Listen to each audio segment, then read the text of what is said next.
Now, it's my pleasure to introduce you to a man that we haven't spoken to for quite a while on this show, Conservative MP for Ashfield, one of the new breed of MPs that came in 2019, a man that speaks his mind, a man that we're very happy to call a friend of the Independent Republican, Mike Graham, Lee Anderson. Lee, a very good morning to you.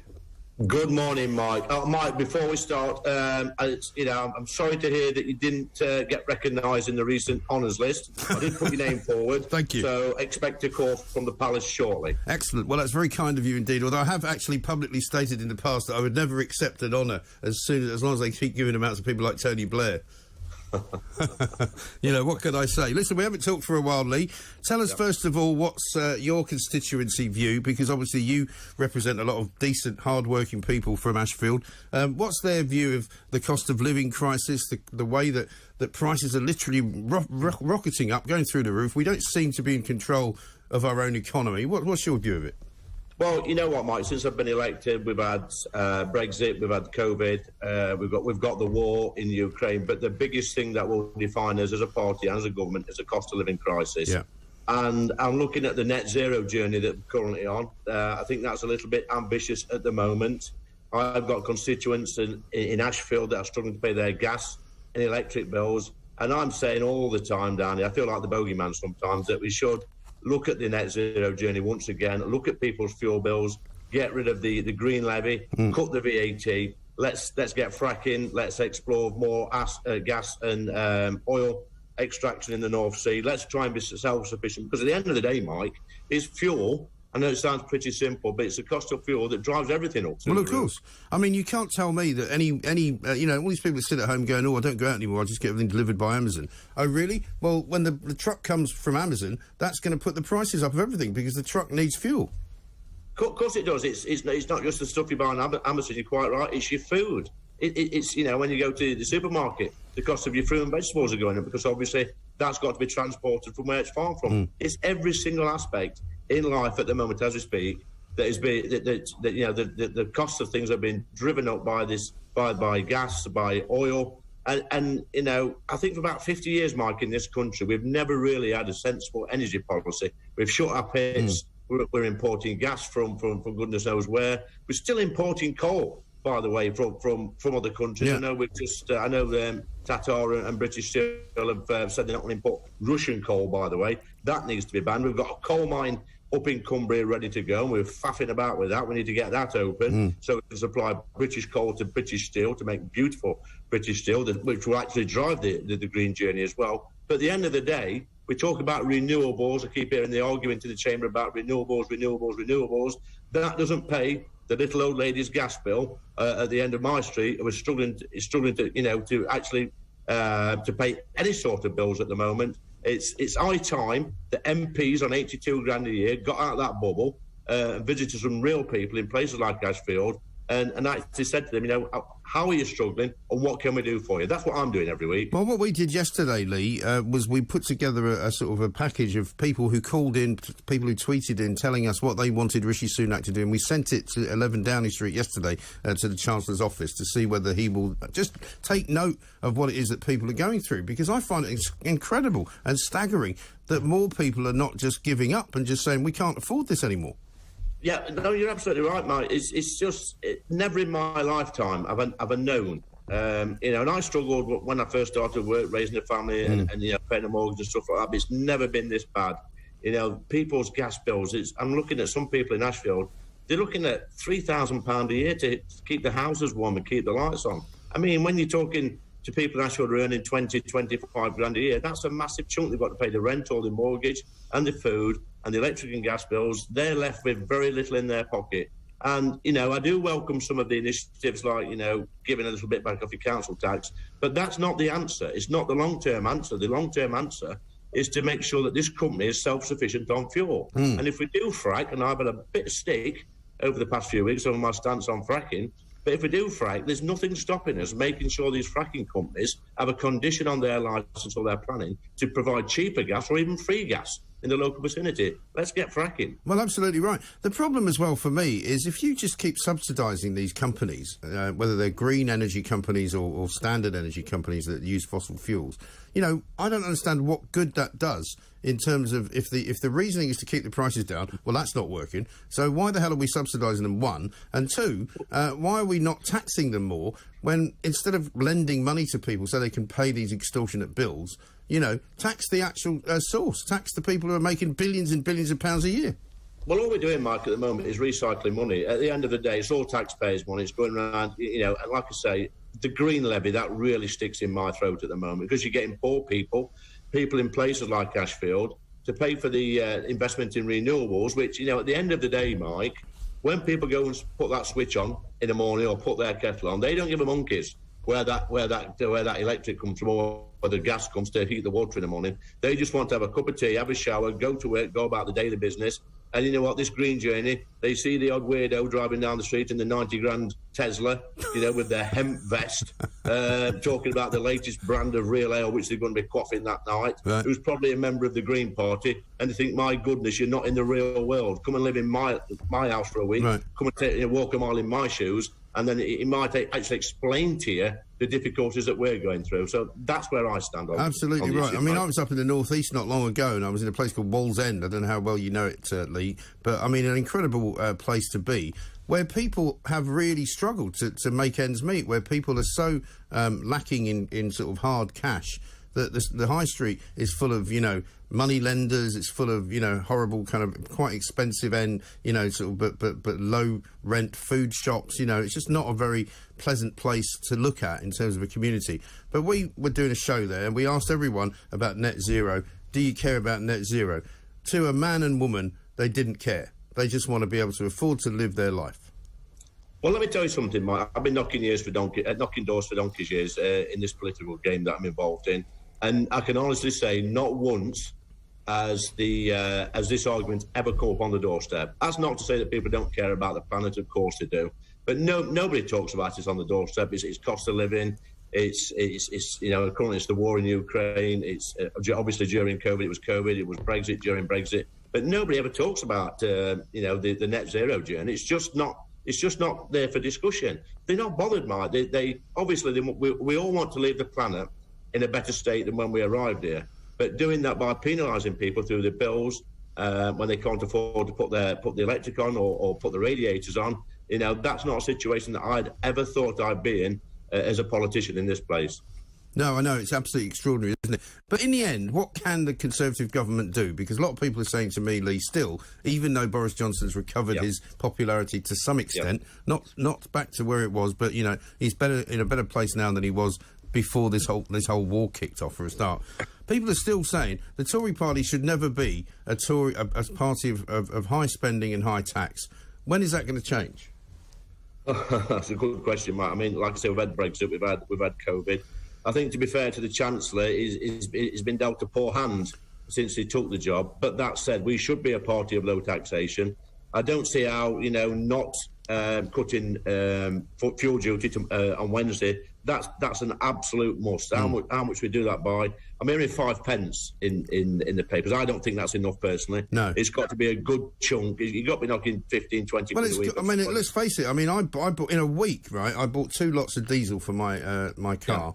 156 it was the first week, 179 the second week. So you take 5 off 179, you get to 174. Yeah, it's still 25 pence up for it was the week before. Well, absolutely, and I'm fairly sure, Mike. Let's not be too naive about this, but there's some of the forecourts are taking full advantage of this.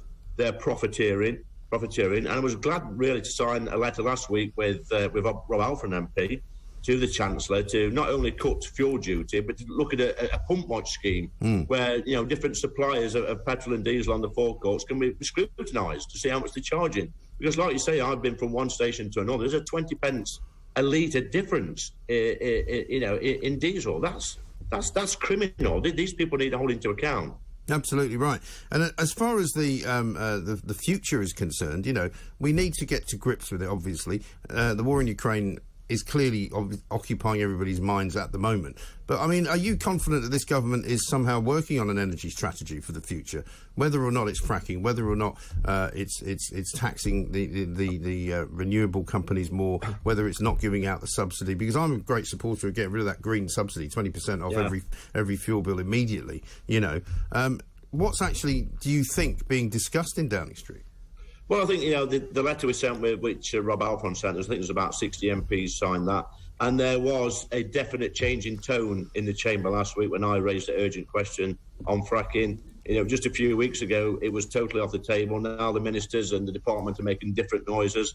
I think the situation in Ukraine and Russia is forcing our hand a bit. So some good might come out of this, Mike, that we actually, you know, take a long look at ourselves in the mirror and think, you know what, in this great country of ours, we've got an abundance of gas under our feet, and it's absolute madness that we should be importing it from all around the world to heat our homes and paying through the nose for it. Let's get it out and let's keep our old people warm this winter. Absolutely. And let's look at the world that way as well. Let's not be so dependent on China for consumer goods. Let's not be so dependent on other countries for energy. Let's not be so dependent on other countries for manufacturing. You know, there's lots we could be doing here. You know, it could be a thriving economy. It was becoming a thriving economy, you know, until the energy crisis hit. So, I mean, I think Britain needs to make more of its own stuff, in other words.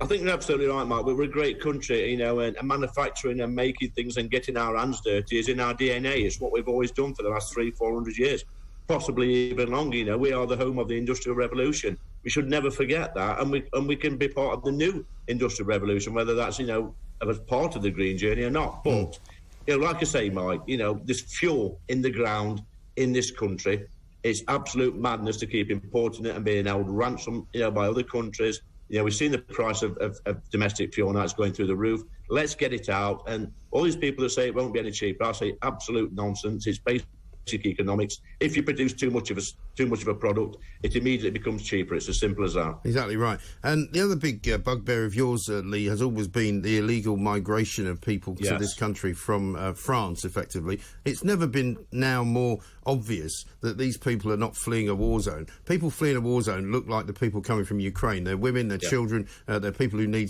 you know, safe haven, and they need help to come to a country like Britain where they won't be killed by an invading army. These other bozos who are coming on the dinghies, you know, they're still coming. Nobody's stopping them.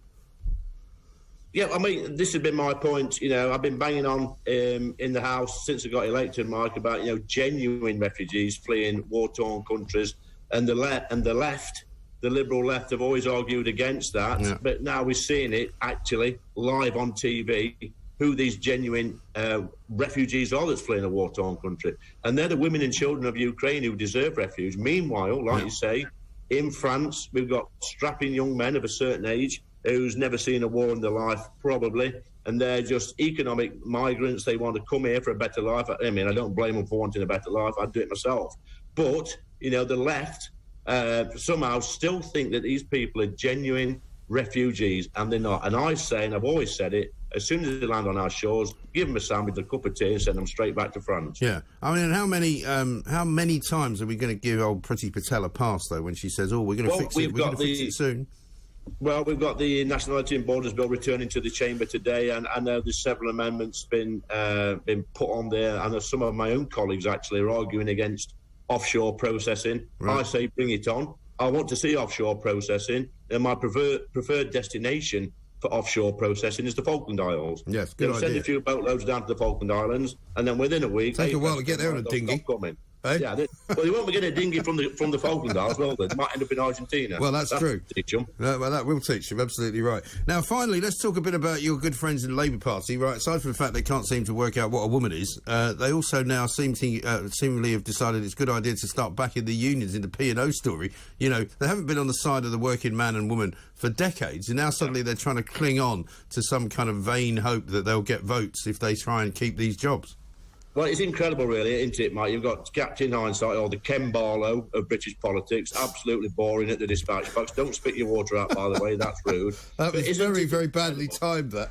Isn't it ironic that, you know, a party that supported importing cheap foreign labour to undercut the great British worker are now suddenly up in arms that cheap foreign labour are undercutting undercutting British Labour. Yeah. It's incredible. Amazing, It's isn't it? horrible what's happened at P&O, but the Labour Party need to take a long, hard look at themselves. They should hang their heads in shame because they've supported this kind of behaviour in the past. Right. And what are you hearing when you go and talk to people around where you are in your constituency? Because the May local elections are not that far away now. We were told when Boris Johnson was suffering at the hands of Partygate and all those accusations that he should resign, what the hell was he doing having parties when other people couldn't see their relatives and their loved ones and all of that. He has, as I said, come back a bit from that, but there are still plenty of people who think he's going to get a caning in that election. Yeah, I mean, there's a lot of political experts out there, Mike, at the moment, who always seem to be calling what the results of elections are going to be. And generally, it's the left-wing press and media. And for the last 10 years, they've got it wrong. And I think they're probably going to get it wrong this time. Yes, people are angry, and rightly so, about the cost of living crisis. Yes, they was angry over Partygate, rightly so. But at the end of the day, there's bigger things to worry about at the moment, I think, in Eastern Europe, what's going off there. I mean, that's heartbreaking to see the scenes every day. So I think sometimes people, and especially people like me, take stock of things and think, there's some nasty and horrible things going on in this world. Yes, things aren't perfect back at home, and it's our job and people like me to make sure that we put more money in people's pockets. But let's just take stock and let's realise this still is a great country we live in, Mike. Oh, totally, yeah. Listen, totally. And I was definitely one of those people who thought that Boris Johnson had overstepped the mark, that he shouldn't have had all those parties, that he shouldn't have been profligate with the company money, as it were. He shouldn't have pretended he didn't know what was going on, all of that. But now I'm looking at it thinking, why on earth is the Metropolitan Police now hiring even more people to look into this thing? I mean, do you think they were trying to investigate the origins of man or something, or, find the God particle in the Hadron Collider? It's a straightforward investigation, isn't it? Why the hell's it taking so long? It is like a soap opera, Mike, isn't it, to be honest? I mean, they've sent the forms out, the questionnaires. I've not had one, by the way, but get your questionnaires filled out, send them back to the police, and make a decision. It's dragging on for far too long. We've got better things to worry about at the moment, like I said, like the war in Ukraine and the cost of living crisis. And quite frankly, Mike, people are sick to death read about Partygate now. Let's just crack on. Yeah. I mean, you don't strike me as a wine and cheese guy, to be honest, Lee. No, well, I'm not. I mean, it's a pint of bitter and a bag of pork scratchings in my local. You look like a pork pie man, to be honest. Listen, I'm a man of many talents and many tastes. I mean, it depends on who I'm with and where I am. But I'm happy with the pork scratchings as I am with a bit of Stilton and Chianti. But to be honest, Mike, you look like you've lost a few pounds since last time I saw you. I have. Well, I'm in training. You see, I'm hoping to sign up for the new wave of how we're going to run the country. So I need to be fighting fit. Well, you definitely look fighting fit, Mark. You look a shadow of the man I saw last time in 2 months. I tell you what, it's not 10 years off you. Thank you very much indeed. The makeup helps as well, to be honest, Lee. But listen, great to see you. We'll have to catch up and have one of those pork pies and a pint at some point very soon. Lee Anderson, great man, Conservative MP for Ashfield. Now, wouldn't it be fantastic if every MP spoke his mind like Lee Anderson? Imagine trying to get a Labour Party MP to even say, what do you think a woman is? They couldn't tell you. Lee tells you exactly what it is, exactly why it is. Some people don't like that, but I do. This is Talk Radio.